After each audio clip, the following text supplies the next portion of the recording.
We also recognize that we're seeing quite a bit of discussion about the Federal Reserve and the role of the Federal Reserve in this. I'll talk about both the Federal Reserve and the Treasury given time.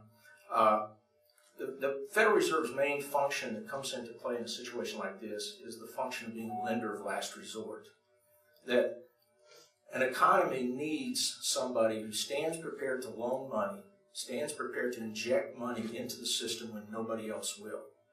During good times, bankers are perfectly willing to loan, borrowers are perfectly willing to borrow, savers are perfectly willing to save, and you really don't need a Federal Reserve. You don't need a lender of last resort.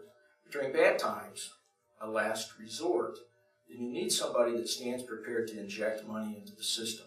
And that's what we're seeing with the various Federal Reserve policies. Some of them are, sometimes they're taking equity positions. The announcement this morning, they're taking ownership positions in certain banks to provide capital adequacy so that they're more prepared. At other times, they've lowered interest rates, the rate at which banks pay to borrow money, make it easier for them to borrow. Theoretically, that should make it easier for them to, more willing for them to loan to us, lower the interest rates. We can see that. We've seen those interest rates fall.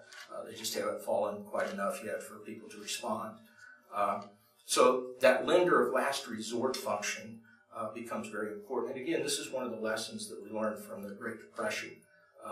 They didn't perform that function very well, and so they're doing a much better job in the intervening times. Crises in the 60s and crises in the 80s, they've done a much better job. Then they also have the responsibility of keeping stability in the payment system. The payment system is simply how you and I pay for things, how we settle transactions, how we can make small borrowings, how we can do all these sorts of things. And banks are really critical in that, the processing of checks, the clearing of payments, those kinds of things. So the Fed works hard to make sure that those functions continue. And then what we really see, and this may be the disturbing part for many of us, is that the Fed ends up in a crisis like this. The Fed ends up expanding beyond what their charter really says. Now this is a group that works sort of outside the Constitution. They work with the advice and consent of the Senate. They work under statutory rules rather than under constitutional rules.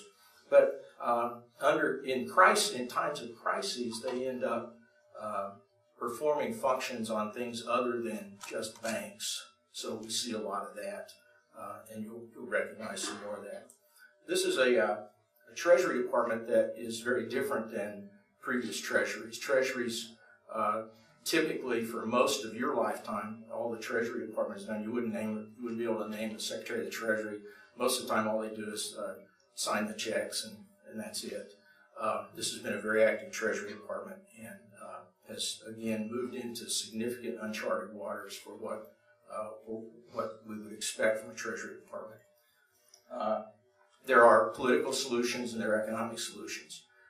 They may be mutually exclusive sometimes, so they have to think about that. The Treasury is going to be much more political than the Federal Reserve is. Then, I'm at the end. That's perfect, isn't it? Yeah. Did you change that slide somehow? I don't know how that worked. So what happens? Well, the key issue probably really does become confidence. That there is, from everything that I've been able to determine, there is sufficient liquidity in the system to have the system operate. Markets over the last 2 days, financial markets have shown that confidence. Now what has to happen is that the economy as a whole has to show that confidence. So if bankers become willing to lend, when he loaned his watch out this morning, so he ought to be able to give you some money every once in a while, but if they become willing to lend, and we become willing to borrow, and we're not afraid, then the system should recover in time. But I think it's one of those unusual cases where what the Fed and the Treasury are looking for is those key ingredients that will instill that universal confidence in the economy.